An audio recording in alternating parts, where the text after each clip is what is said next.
Good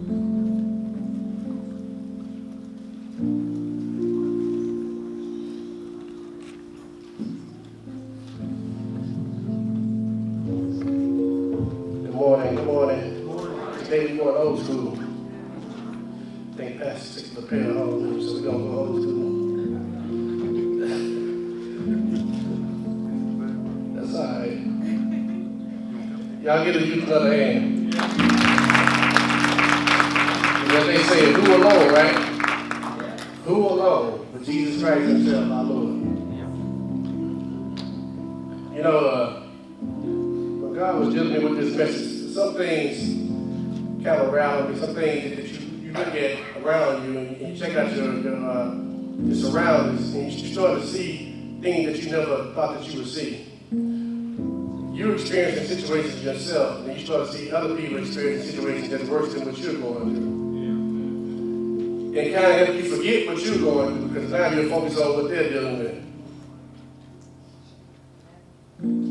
But if you have your Bibles, I would like you to turn to the book of Isaiah. Isaiah chapter 40, verses 27 through 31. Isaiah chapter 40, verses 27 through 31. I'll be reading from the New King James Version. I'll let you man what you got.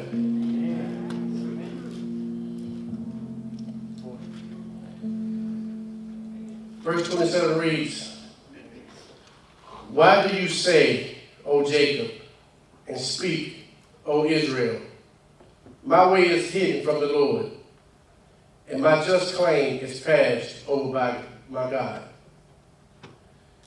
I'm going to put a pause there if I can explain that.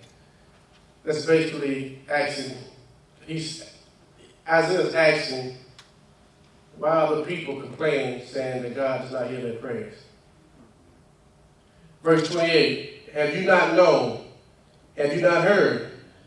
The everlasting God, the Lord, the creator of the ends of the earth, neither faints nor is weary. His understanding is unsearchable. He gives power to the weak, and to those who have no might, he increases strength. Even the youth shall faint and be weary, and the young men shall utterly fall. But those who wait upon the Lord shall renew their strength. They shall mount up with wings like eagles. They shall run and not be weary. They shall walk and not faint." Let's pray. Dear gracious Lord, we come before you today just thanking you, Father, for your word, Father. I ask, Father, that your word be receptive, Father, and that it be a word, Father, that we use, Father, and apply it to our lives. I ask, Father, to use it according to your purpose. In your Holy Son, Jesus' name we pray. Amen. I want to talk to you about making it through the storm. Making it through the storm. All throughout our lives, we have dealt with difficult situations in which we sometimes have no clue as to why they're happening. We might even label some of those situations as the worst times in our lives. And to paint the picture a little clearer, we would call these times storms that we just got through. But how do we survive through storms? Where we're saying these storms requires our ultimate faith and trust in the Lord. Each of us right now is dealing with some type of storm right now. Whether it's small, whether it's big, whether it's a relationship issue, whether it's a financial issue, whether it's a work issue, whether it's a personal issue, still a storm. No matter what type of storm or its magnitude, we must understand this. The storms we face are not meant to break us. They're meant to reshape us into what God is able to use. But when you go into your storm, we're not trying to hit it, right? That's the last thing on our minds is God used me through this storm. Well, the people of Judah's tribe were thinking the same thing when they were trapped in exile. They were actually thinking, why are we going through this? And God, where are you? And see, you see in verse 27 when they jumped up, and this is Isaiah speaking to them. Isaiah had already anticipated what the people were thinking. He anticipated what the people would say. Why do you say, O Jacob? Why do you say, O Israel? Basically, God, where are you? Why have you abandoned me? So Isaiah had already foreseen what they were thinking. Does that sound like us? Do we not say, God, why did you leave me? God, where are you? God, why am I going through this? What did I do to deserve this? God, you don't love me.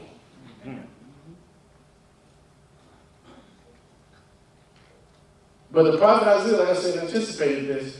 Don't we sometimes ask the same question as when in the midst of a storm? We ask God, can you help me find the right answers to what I'm going through and how to deal with it?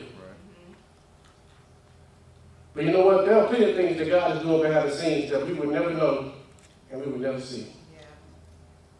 So go with me to text as we examine 3 characteristics God shows us to help us make it through the storm. The first characteristic God shows us is He has the power and wisdom to bring about our deliverance through the storm. He has the power and the wisdom to bring about our deliverance through the storm. Verse 28 says, have you not known, have you not heard, the everlasting God, the Lord, the creator of the ends of the earth, neither faints nor is weary. His understanding is unsearchable. So basically Isaiah is telling the people that, do you not know who God is? This is the great creator who created all things and put everything in motion. Why are you questioning him? Did not God put Job in check like that? Where were you when I created the heavens and the earth? Yeah. So this is what God is using Isaiah the prophet to tell these people, why are you questioning God? He says in his word, his understanding is unsearchable. In another translation, it says it's unfathomable, meaning it goes to depths that you cannot reach.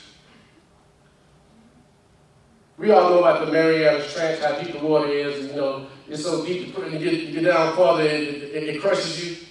But God's understanding goes way past that. Right. Look around you. He created the heavens and the earth. I remember telling you walk outside, you see a big fireball in the sky, we don't burn up. And he has everything just circling around this one star. Can we find the understanding?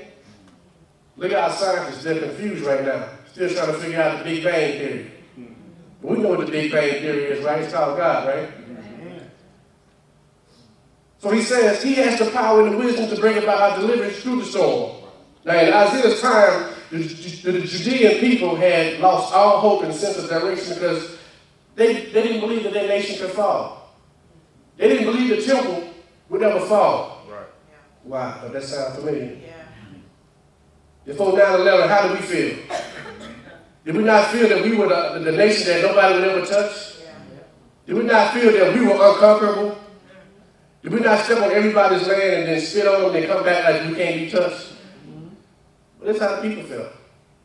They felt nobody can touch our temple. This is what God resides. But contrary to popular belief, God does not reside in a building. Right. And he was letting them know that I do not reside in a building. Mm-hmm. 4 walls cannot consume me. And at this time, Judah was still in exile and captivity, in which they were being punished for their many forms of idolatry, amongst other acts against God.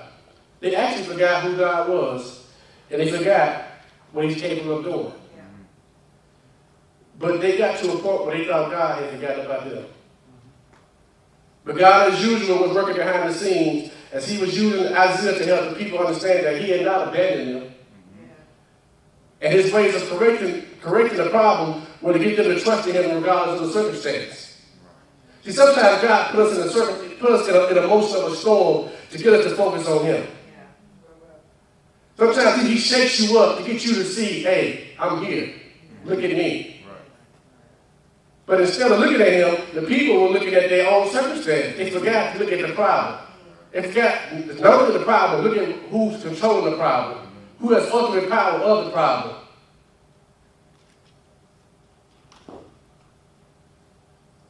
He wanted them to remember who he is and not who they thought he was. I want you to catch the past tense. God wants them to know who he is and not who they thought he was. God is never in the past tense. And we sometimes do the same thing in our lives as Christians. We kind of put God in a box and we say, God used to do this, or God did that for me. Not that God still does for me. Not that God is still able to do for me. God is forever ever power. His power goes to the ends of unfathomable. We have to stop trying to put God in a box. But just like Judah, we all have been to a point in our lives where we thought or said, God don't love me. Or you ask the question like Job, why am I going through this? And what did I do to deserve this? Well, allow me to illustrate. When your car has an issue, it sends a warning signal. Just like when you have low gas. It sends a warning signal saying, hey, I have low gas. You need to fill me up. Well, many of us, including me sometimes, we ignore those warning signals. We keep driving through, we don't pass like 4 or 5 gas stations, and we're like, okay, I can make it a whole nother week on this evening. 10 more miles. But the embarrassing thing is, and this is the most embarrassing thing that's happened to me before. When you get those little trucks that pull alongside of you to give you gas, and they're looking at you like, why did you stop at the 4 gas stations down the street? It's happened. I won't do it again. It's happened. Well, like I said, many of us, including me sometimes, ignore this. And we put off those little warning lights until our vehicle inspection. We won't change them or fix them until our vehicle inspection. Because we're like, well, we don't need them. As long as I get it done for the vehicle inspection, I can pass it, I can get my tags. Well, by that time, most of the time, it's too late. The damage is done. So, while your car is trying to communicate to you that it needs your attention, you just overlook it until ultimately it breaks down, and now you got to pay for the damages. Judah was like that. They had overlooked God so much to the point that their communication broke down. Their faith broke down. Now they got to pay for the damages.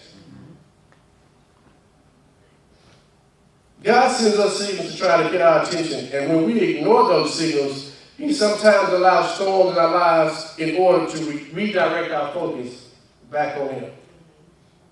Notice I say He allows, not creates. He allows those storms in your life to redirect you back to Him. You see, the people of Judah were experiencing their own storm in which they caused themselves. But God's power and wisdom never wavered. Through his prophet Isaiah, he was able to answer the question whether or not he abandoned them or not. Just like them, God doesn't want us to feel as he has abandoned us. He wants us to recognize his power and wisdom and to lean on him and him alone. And sometimes we go look for other things to be our God. We go look for this bottle of alcohol to be our God. We go look for this weed to be our God. We go look for this cocaine to be our God. When we're depressed and we're down and out, we're seeking the wrong things to be our God. The people of Judah's Israel time, they were seeking other nations to be their God. And that ultimately got them in the storm that they were in. So sometimes when we're in a storm, we have to look at what caused us to step into that storm, instead of looking at the storm itself. Old wise saying, you say, when you have a problem, you might need to go back to the beginning and see what caused that problem. You can't ever fix a problem until you go back to the beginning and see what actually started that problem. But just like us human in our human behavior in our mind state, the first thing we focus on is me, myself, and I, and why am I in this? Not what started this trail of devastation. So, what about people like Job who are doing right by God and bad things keep happening to them? Well, just like Job, sometimes God allows the storm to rage in our lives to bring about a bigger picture. Our recognition of our need for him and our sole commitment to trust in him regardless of understanding. You see, we can't understand everything that God does. We can't understand everything that we're going through in our lives and what pains and what kind of disasters that we might face. God didn't intend for you to understand. He intended for you to trust him, no matter what. See, sometimes we try to put on God's shoes and try to be God. But as I said, he has the power and the wisdom to bring about deliverance. Not Derrick. Derrick don't have the power and the wisdom to bring about deliverance. South Fort Worth don't have the power and wisdom to bring about deliverance. Just like Judah had to learn, those nations that they were worshiping did not have the power to bring about deliverance. So sometimes the storm gets a little bigger and bigger and bigger until you ultimately finally submit to who actually has the power. So in turn, we must trust and rely on God's power and wisdom, not only during the storm, but at all times. Proverbs 3:5 says, trust in the Lord with all your heart and lean not on your own understanding. In all your ways, acknowledge him. Now, listen to this. In all your ways, not in some. Not only when you're dealing with a problem, not only when you're facing a burden, in all your ways, acknowledge him. And he shall direct your path. Everybody got a GPS system when they call. They got a phone. They got a GPS system on it. Have your GPS system ever got you lost? You take it down the road that said it's there and it ain't really there.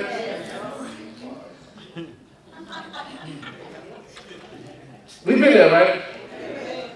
But God is telling you what? Acknowledge him and he shall direct your path. How about going to somebody and asking, can you give me directions to so and so? They take you down 4 or 5 streets and then that street is only nothing been created yet. Stop trusting in worldly things. Trust in God alone. That's what he wants you to do. He wants you to stop focusing on the storm that was created for you and to focus on why you're in that storm in order to bring you out of that storm. So the first characteristic God shows us is that he has the power and wisdom to bring about our deliverance through the storm. The second characteristic God shows us is that he gives us strength when we are at our weakest in the storm. He gives us strength when we're at our weakest in the storm. Why? Because you are more humble. You are more submissive.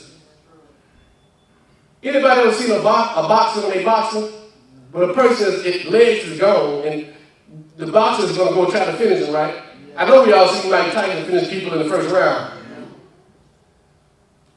When you're at your weakest, God is at his strongest. Because he don't have to fight with you. He don't have to pull your teeth to get you to understand that he has control of your situation. Right. He ain't got to send 1,000 people to talk to you to try to tell you, hey, you need to listen and follow me. So how should God's people respond when they are in a difficult situation that they don't understand? Well, the prophet Isaiah offers a word of comfort and encouragement by suggesting that they can endure trials through God's help, which is available to them at all times. God is the one who gives them extra strength so that the weary ones, and we will call the weary ones those that are burnt out, those that are drained, those that are just plain worn out, will not grow tired or weak during this time of hardship. You see, sometimes when you're in the storm, when God allows the storm to come to you, he knows you're going to grow weak. So he throws you a rope hoping that you grab onto it. And in that rope is a connection between you and him. Through that connection, he gives you the strength to make it through the storm. But sometimes I hold on to that rope with one hand. I don't know about you, but if I'm hanging dangling on the side of a building and you throw me a rope, I'm grabbing on with 2 hands, both feet, and anything else I can grab on me to keep me falling. Sometimes God gives us our rope that we need, and we only hang on with one hand. And the other hand, we hand over to the world. But just like them, God provides us the same available strength at all times. So we will not grow tired or weak during our storm. For example, we all suffer hardships and which sometimes cause us to question our faith. But it's during those storms that our faith gains its deepest meaning. Our faith means that much more when it's exercised in darkness. Did y'all catch that? Your faith means that much more when it's exercised in darkness. People always wonder why blind people are sometimes more smarter than people who can see. Because they become more aware. They begin to use their other senses. The other senses become more heightened. I've seen the blind person in my class navigate through the class better than we can. And drives. And drives better than people who can see.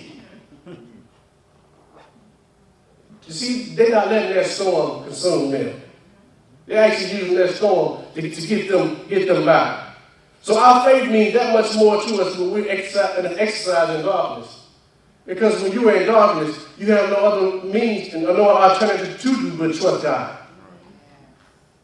Try cutting lights off and walking in the dark. And see what happens to you. How many of these chairs you knock over? Picture you will the transformation of a caterpillar in a cocoon. I talked about this before. The story goes that there was once a man who tried to help a butterfly out of his cocoon that was struggling. So the man slit the cocoon open. It turns out the butterfly that emerged had a small, unformed wings, and it soon died after that. You see, the butterfly needed to struggle out of its cocoon in order for the fluid to fill into the wings. Now, when the fluid fills into the wings, it makes the wings stronger for the butterfly to fly. So a lot of people don't understand the struggle of life. The butterfly had to struggle out of its cocoon. The more it struggles, the stronger it got. We're that butterfly. The more you struggle, the more stronger you get.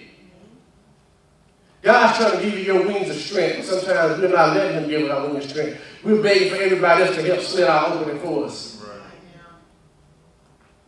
We're reaching out for the wrong thing instead of letting this struggle help us get to where God wants us to put us at. We all been in bad relationships. We've all had bad jobs. Some of us are still in bad jobs. But the point is, don't look at where you're at. Because God might have you in that situation for a reason.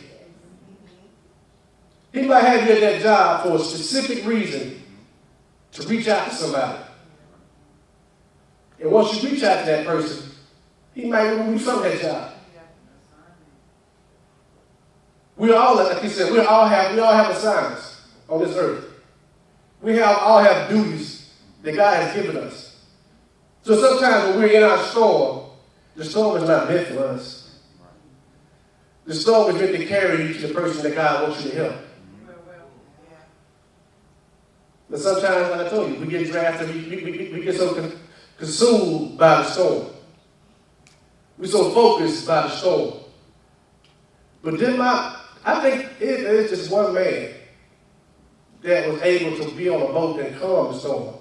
And the winds listened to him. I do recall that. Is that in your Bible? I think that's in mine too. He did calm the storm. So if we know this, why do we make it so difficult for us to understand that no matter what we're going through in our lives, God ultimately has control of it? Seek him and he shall renew your strength.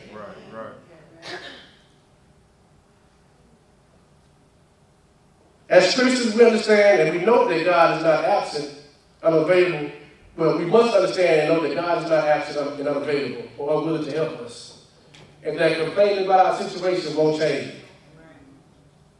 The solution is to recognize that everything that happens is part of God's sovereign plan and that God freely and abundantly gives us a portion of his strength to those who need it in difficult times. Through our human weakness, his power and glory on permanent display. The perfect verse for this, Romans 8:28. You know it? For the good of those who love him. Right. See, y'all know y'all Bible. But see, we know this, but we ain't thinking about it when it's storm. That's the first thing from our mind is what the scripture tells us. So this is the reason God told them when he created the second covenant. He said, I'm no longer going to write my scriptures on tablets. I'm going to write them on your heart. And the reason he said he's going to write them on your heart because he wants everything what your heart's consumed about is where your whole mind's going to be. So if these scriptures are written on your heart and you know this, it's easy for you to go back to them in times of need. But sometimes we forget to go back to our Bible that's written on our heart.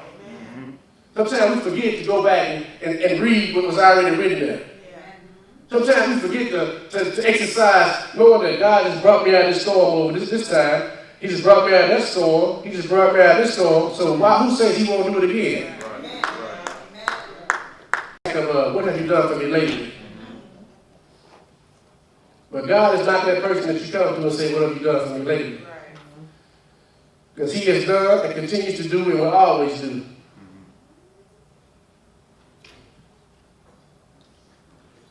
So the first characteristic God shows us is that he has the power and wisdom to bring about our deliverance through the storm. And the second characteristic God shows us is that he gives us the strength when we are at our weakness in the storm.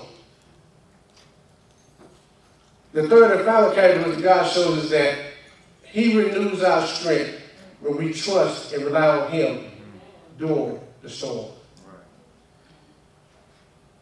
Verse 30 says, even the youth shall faint and be weary, and the young men shall utterly fall. But those who wait on the Lord shall renew their strength. They shall mount up with wings like eagles. They shall run and not be weary. They shall walk and not faint.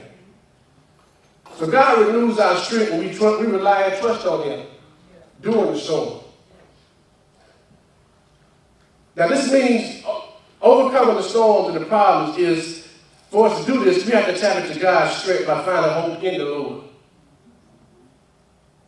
But to receive this strength, the placement of all expectations and hope has to be on the Lord. This hope is an act of dependence on God that patiently awaits his time, not ours. Our trust in God will replace any false leaning on our own strength as a substitute. Placing hope in God implies that our spiritual bond exists that allows people to admit their own helplessness and to commit our well-being completely to the mighty Creator. You see, we have to just soak this in, knowing that God created you.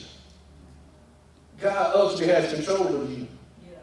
God ultimately has the power to do anything he wants with you, whether you like it or not. So why not trust in the one who has the power to make and break you? It was a verse or a saying people said, why fear people who can, well, God said this, why fear people who can kill the flesh? When God can kill both the flesh and the soul. I don't know about you, but I think I'm going to be on his side. I want to trust in him because he has the power to give me what I need when I need it. Man can't give you that. There's nowhere in the Bible that God tells you to trust man. There's nowhere in the Bible, sorry husbands and wives, God tells you to trust your husband and trust your wife. Nowhere. Because God don't want you to put your trust in man. The Judean people had to learn that the hard way. He wants you to trust in him ultimately for everything that you need. And as we all have learned, that man has always failed us. In every ounce, in every circumstance, in every situation. There's nothing man has ever proved to you that has been perfect. Except one. They came down in the form of a man. Right. And showed you how to walk this earth. And showed you how to deal with your storm. Do we not think that Jesus was going through a storm when he was getting beaten, whipped? Do we not think Jesus was going through a storm when he was sitting there headed toward his death? But you see, Jesus wasn't thinking about his storm. He was thinking about making disciples. He was thinking about saving the world. He was thinking about bringing a new regeneration to us and giving us back the love that we need to get back in love with God. He was thinking about a bigger picture. He wasn't thinking about himself. He was thinking about, God, how can you use me? You see, your storm is not meant for you to be stressed out about. Your financial issues are not meant for you to be stressed out about. Now see, you might be going through a storm of I don't have a job and your finances are low. But God may be using that as one strand of a rope. Okay, you're one strand of a rope. So now, on the other strand of the rope, you have your wife that has issues with trusting a man of leading her financially. So God is saying, okay, now I have two strands of a rope. Now you have this man over here who's the third strand of the rope, who has a job opening, but he has this insensitiveness, and he wants to be self-concerned about keeping a job for himself. He wants to do everything for himself. He has a trust issue with giving people jobs, but he needs somebody to take care of his job. So you have this man over here, we're going to call him George. We have Sarah, we have Eddie. So it's not about George, who needs the job. It's not about George's wife, who has financial issues with trusting people. And it's not all about Edgar, who has the job, who can fix all this problem. It's about God using all those three strands to tie them together to break up one strong rope. And that's what I'm telling you, stop focusing on your storm. Focus on how can God use you through your storm, and what's the purpose for your storm. Because as I told you, sometimes your storm is for other people, it's not for you. You can't be a witness to anybody if you've never been through anything.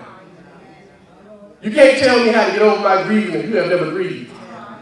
You can't tell me how to deal with a struggle and when I was growing up as a kid if you have never struggled in your life and you ever sit a spoon in your mouth. God sometimes has to break you in order for you to understand who he is. We as parents had to break our children many times to let them know that I'm mom and I'm daddy. God is no different. So, allow me to illustrate again. We all have a car or a truck or some type of vehicle, right? So there's no secret into what makes that vehicle go, right? And if anybody here say gas, I'm taking your driver's license real quick. Because you can have a car full of gas, but without the power of a battery, that car ain't going nowhere. Now, notice this. You can have a nice full battery, and you can have a whole tank full of gas, but if your alternator ain't working, that car ain't going nowhere. You see what I'm trying to tell you is, all these parts have to work together in order for them to move that car. And ultimately, the engine controls everything that's inside that component. You see, we are part of that. We are like that car. Move a little further, we all have homes, and all your homes depend on electricity. Whether you got solar panels, whether you're just electric company. But notice this though. Your electric company is only going to supply you the power. They're not going to come to your house and take your TV and plug it in the wall for your TV to get power. They're not going to come to your house to plug in your back massager for you to get power. They're not going to come to your house to plug in any utilities that you might need in order for it to get power. You see what I'm trying to tell you is that sometimes God gives us the power we need, but you just have to plug yourself into the main power source. You can't receive the power that he has to give if you're not plugging yourself in the main power source. You see, like I said, they provide the power, but in order for you to receive it, you have to be plugged in. Many times we're too busy letting our storm consume us that we forget that being on battery power alone will eventually lose power. We will eventually shut down. Now all this means that we cannot use our power, which we have battery power, to try to fight a storm that needs wall plug-in power. We cannot fight a storm like that. We cannot go through life like that if we're not plugged into the main power source. God is telling you he renews our strength when we trust and rely on him during the storm.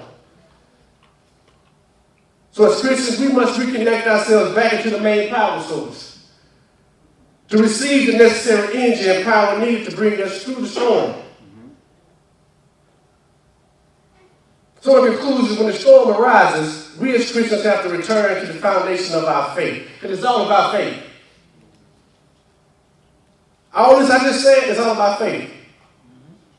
All this I just said is all about trusting God, no matter what you're going through. No matter how dark it gets, no matter how bleak it gets. Because I want you to picture, when you're down out and you're depressed and you're thinking about, oh, woe is me, and God, why have you forsaken me? There was this one man that was on the cross that had nails drilled in his hand. Right. And one arm they could not get, so they had to pull it until his shoulder popped out of socket.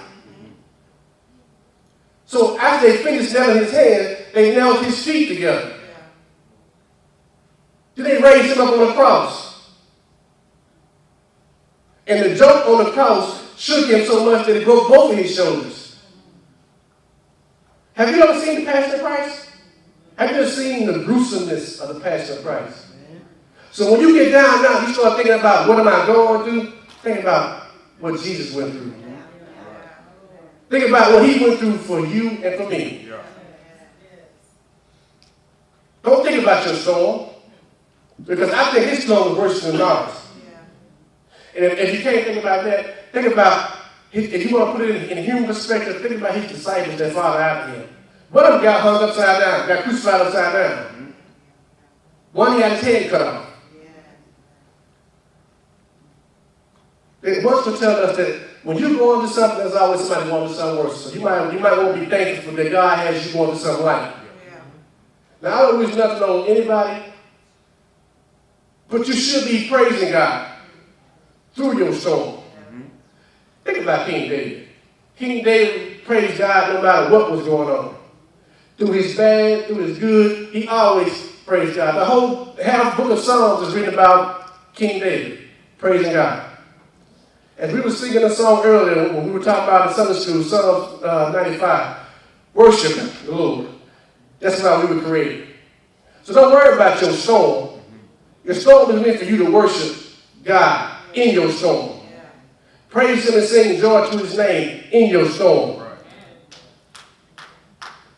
So as I said in conclusion, we as Christians have to return to the foundation of our faith by following the character of God that is revealed in Scripture.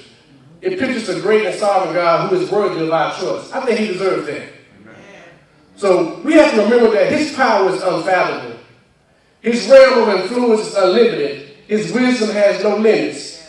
This means that every person can know for certain that God is able to control every aspect of his world and every aspect of your life. You see, this is where we have to look at our lives and we see all the goodness that God has done for us. Think about the time when you went to the doctor and the doctor told you that there was no cure for the sickness that you had. But God somehow cured you anyway. Think about the time when you were on your last dime and you were trying to find a way how you were going to survive that last and get that meal. But God somehow provided for you anyway. Think about the time when you lost your job and you were trying to think about how you were going to feed your family and take care of your family. But somehow God provided for you anyhow. You see, we have a lot of things that God has done for us, but sometimes we forget who he is. A storm is just a storm. And after the storm comes what? The sunshine? Rainbow? Because God's trying to show you things. The storm is meant to reshape you. We went to the Grand Canyon recently. Now, if you look at the history of the Grand Canyon, it was created by a storm. A raging river. And look what God created. You think about how this world was created. Yeah, it's a Big Bang theory. So when God says he created the world in 6 days, and on the 7th day he rests, these were 1,000 days apart.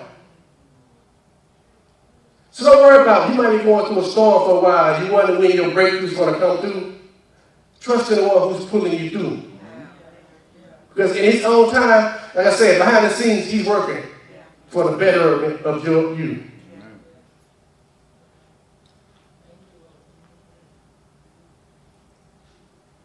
Now, I'm thinking about sickness because a lot of people have been dealing with sickness lately, and they forget that God has the power to heal. Yeah, that's cancer. Yeah, that's AIDS. Yeah, there's other detrimental diseases out there. But as long as you trust in God, he might not heal you right then. He might not heal your body physically, but he is healing your soul and your spirit. And he might just be using you to help heal somebody else that needs to be saved. You see, we're all here for a purpose to be used by God. And it's up to his way, that's how he uses us. You see, what I'm getting at is God has always been there. He has always provided for you. He has always delivered you. And he has always kept you. So when you feel that our storm is beginning to take over your lives and you're losing the steps to how to get back right, just think about he has the power and the wisdom to bring about our deliverance through the storm. He gives us strength when we are at our weakest in the storm. He renews our strength when we trust and rely on him during the storm. This is God's word. He wants you to ultimately trust in him. That's how you make it through the storm. That's the only way you can make it through the storm. Trust in him in all things. And he will bring you through the storm.